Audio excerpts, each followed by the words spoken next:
হুগলি জেলা গ্রামীণ পুলিশ চণ্ডীতলা থানার চাঞ্চল্যকর সাফল্য। হুগলি জেলা গ্রামীণ পুলিশের চণ্ডীতলা থানার উদ্যোগে সম্প্রতি বড় সাফল্য ধরা পড়েছে। দীর্ঘদিন ধরে তদন্ত এবং গোপন সূত্রে প্রাপ্ত তথ্যের ভিত্তিতে পুলিশ অভিযান চালিয়ে উদ্ধার করেছে বিপুল পরিমাণ চুরি যাওয়া গুরুত্বপূর্ণ জিনিসপত্র।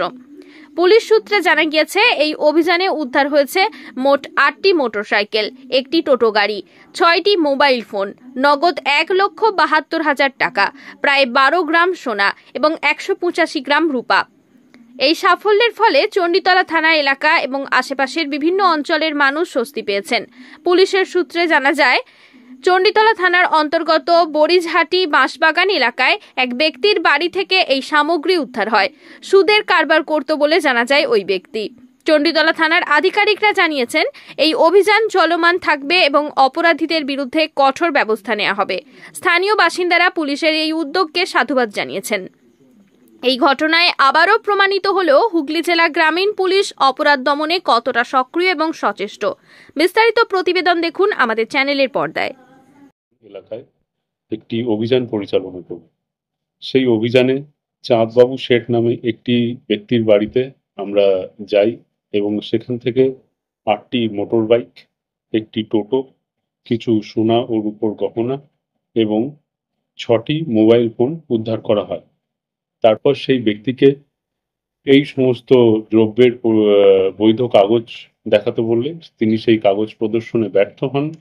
তখন আমরা তাকে আটক করি এবং পরবর্তীকালে তাকে জিজ্ঞাসাবাদ করায় তিনি স্বীকার করেন যে এই সমস্ত জিনিস তিনি সুদের মাধ্যমে চোরাই সমস্ত জিনিসগুলো বন্ধক রেখে এগুলো বিভিন্ন জায়গায় পাচার করতেন। তো এই ঘটনার পরিপ্রেক্ষিতে আমাদের চণ্ডীতলা থানায় একটি মামলা রুজু করা হয়েছে এবং এই ব্যক্তিকে আমরা 14 দিনের আপাতত পুলিশ কাস্টডিতে নিয়েছি। তো মোটামুটি এখনো অবধি আমরা 7টি মোটর বাইক, একটি স্কুটি, একটি টোটো, 12 গ্রাম সোনার গহনা, 185 গ্রাম রূপোর গহনা এবং 1,72,000 টাকা ক্যাশ ও 6টি মোবাইল ফোন উদ্ধার করতে পেরেছি। চোরাইদের ব্যবসা করতেন এবং সেখান থেকে চোরাই জিনিসগুলোর বিয়েতে বন্ধক রেখে তিনি সুদের ব্যবসা করতেন এবং সেই জিনিসগুলো তিনি বিভিন্ন জায়গায় পাচার করতেন। এটা অনেকদিন ধরেই চলছে। তো আমরা খবর পাওয়ার মাত্রই আমরা এটার বিরুদ্ধে আমরা অভিযান শুরু করি।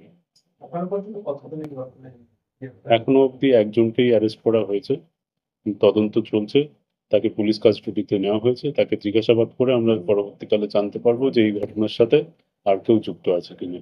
যে বাইকগুলো পাওয়া গেছে সেই বাইকের নির্দিষ্ট মালিকের কোনো খোঁজ খবর পাওয়া গেছে? ওগুলো আমরা তদন্ত সময় আমরা ইনভেস্টিগেশন আমরা সেগুলো দেখবো যে এগুলোর অরিজিনাল মালিক কারা আছে।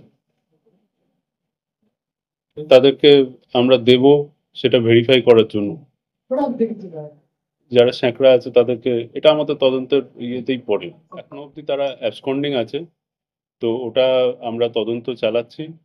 তো এবং আমরা এটাও ভেরিফাই করছি যে এই ব্যক্তির সাথে তাদের কোনো যোগসূত্র আছে কিনা। তো ওটা আশা করি আমরা খুব দ্রুত এটার কিনারা আমরা করব। জানেন যে চণ্ডীতলা থানা বিগত কয়েক মাস ধরে, ইনফ্যাক্ট তারও আগে থেকে, যে কিভাবে আমরা অ্যাক্টিভলি কাজ করছি। তো আপনাদের মাধ্যমে আমরা এই বার্তাই দিতে চাই যে এই ধরনের কাজের সাথে যারা যুক্ত আছে তাদের কিন্তু আমরা ছাড়বো না। ঠিক আছে? তো মানে আমাদের এলাকায় শান্তি শৃঙ্খলা বজায় রাখার জন্য যা যা করার প্রয়োজন আইনত কিন্তু আমরা সেটা করব। এই কিছু সুদের কারবার করতো না, তার সঙ্গে চোরাই জিনিসপত্র কেনাবেচা ব্যবসা করতো। চোরাই জিনিস বন্ধক রেখে সে অন্য জায়গায় পাচার। Age 70 years. বাড়ি বরিঝাটিতে, বরিঝাটি বাঁশবাগান। 70 মাথা কি চেইন সিস্টেম আছে আমরা ঠিক উদ্ধার করবো। টাইম টু টাইম আপডেট আপনাদের দেওয়া।